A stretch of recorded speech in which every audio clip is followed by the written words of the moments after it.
1993 නොවැම්බර් මාස 5 වන සිකුරාදා හොඳින් තට්ටු කරන්න. කලවම් කරන්න නෙවෙයි තට්ටු කරන්න තියෙන්නේ. මේ ගෙන්නට.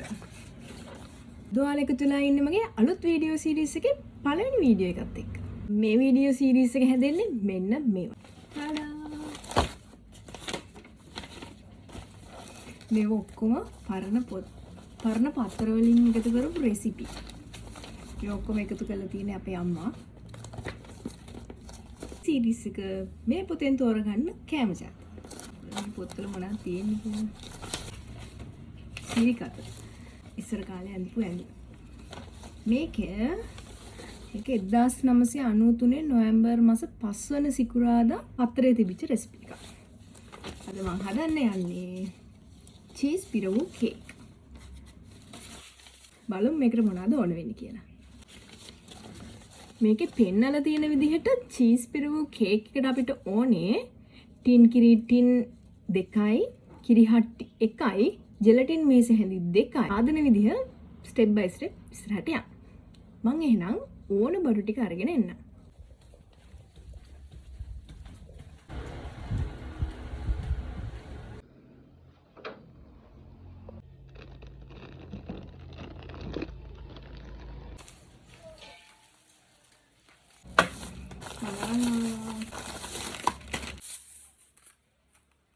ඒක දීලා තියෙන ක්වොන්ටිටි එකෙන් මම භාගයයි ගන්න. අපේ පළවෙනි ස්ටෙප් එක තමයි බිස්කට් ලේ එක හදන්න. අපිට ඕන වෙන්නේ බිස්කටුයි බටර් මෙල්ට් කරලායි. අපිට මේකට ඕන වෙනවා මෙන්න මේ වගේ මෝල්ඩ් එකක්. මෝල්ඩ් එකක්ද මේකට කියන්නේ non stick tray.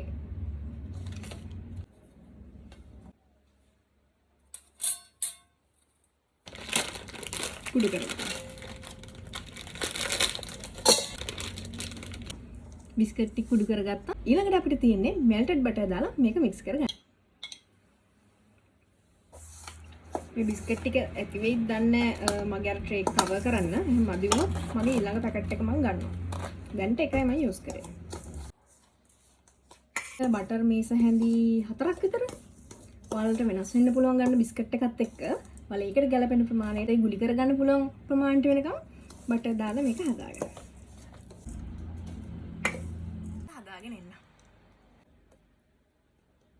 මේකත් හදාගත්තා. අවශ්‍ය ද්‍රව්‍ය වලට ටින් කිරි ටින් එකක් කියලා අරගෙන දැන් මම හදන්නේ මේ ප්‍රමාණයෙන් කිරි හට්ටි භාගයෙන් හින්දා ටින් කිරි භාගයක් දානවා. ටින් කිරි භාගයක් දාලා කිරි හට්ටි භාගයක් දාලා ජෙලටින් මේස හැඳි එකක් දානවා. මාත් ඉතින් ඔයාලත් එක්කම තමයි මේක හදාගෙන යන්නේ. මුලින්ම කරන්න තියෙන්නේ ටින් කිරි සහ මුදවපු කිරි බඳුනකට දාමා හොඳින් තට්ටු කරන්න. කලවම් කරන්න නෙවෙයි තට්ටු කරන්න තියෙන්නේ.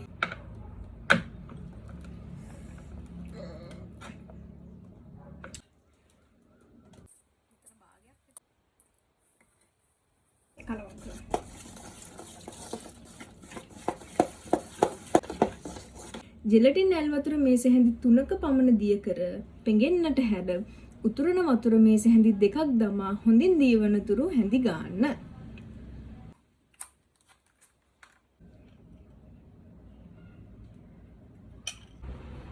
මේ පළමු කිරි මිශ්‍රණයට එකතු කර කලවම් කරන්න.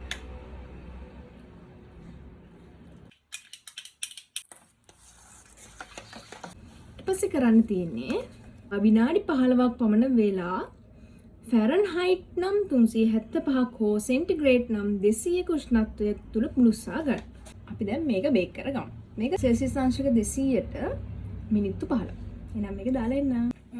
මේක නිකන් කාලා බලනකොට නිකන් යෝගටුත් වගේ. අනේ මම. යෝගටුත් වගේ. දින් නිවුණු පසු කිරි මිශ්‍රණය උඩින් වක් කර ශීතකරණයේ තබා මුදවා ගන්න. ඉන්පසු ඒ මතට සූරාගත් දෙහි ලෙලි ඉස සරසා ගන්න. දැන් මේකට අපි මේ මිශ්‍රණය දාමු.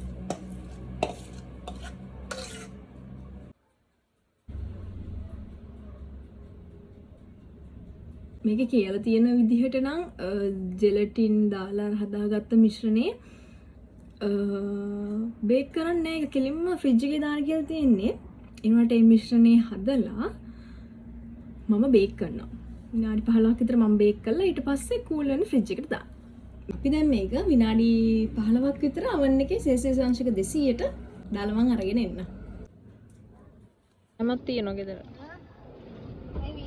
මොකද? මම හිතුවා උණුවේ රහයි. ඔය කියන්නේ මේක උණුවෙන් රහයි කියලා.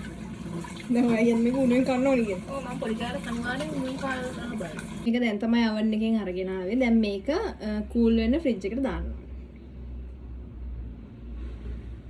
එහෙම බෑලු උණුවෙනුත් කෑල්ලක් කාලා රස බලන්න ඕනේ. මේක ඇත්තටම චීස් කේක් එකක් වගේ පේන්න තියෙනවා නේ. නැත්නම් චීස් කේක් එකක් නෙවෙයි.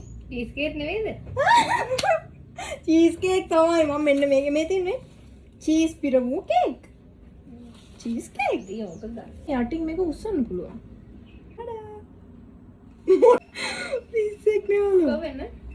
වෙන්නේ. කොහොමද උස්සන්නේ? මේ රවුම මෙහෙම උස්සන්න. වීඩියෝ එකේ අන්තිම අවුට්පුට් එක බලමු. කොහොමද? ෂොක් නේ? මං හිතනවා මේක බේක් කරන්න එපා කියලා තිබුණාට බේක් කරපු එක හොඳයි කියලා. තාම ටිකක් රස්නේ. ඒනට හදිස්සි ටිකක් කන්න.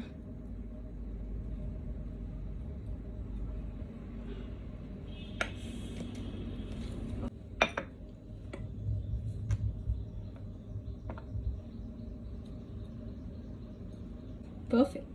හැබැයි රස නම් කොහොමද දන්නේ නැහැ. ඒකත් මං හිතනවා පෙනුම වගේම රසත් ඇති කියලා.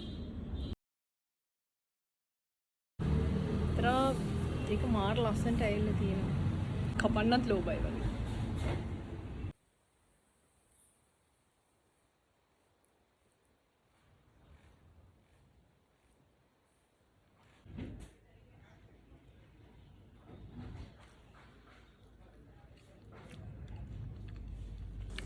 ගොඩක් පැන් රහ නැහැ. හැබැයි ඇත්තටම හොඳයි.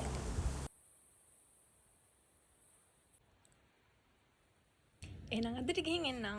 බයි.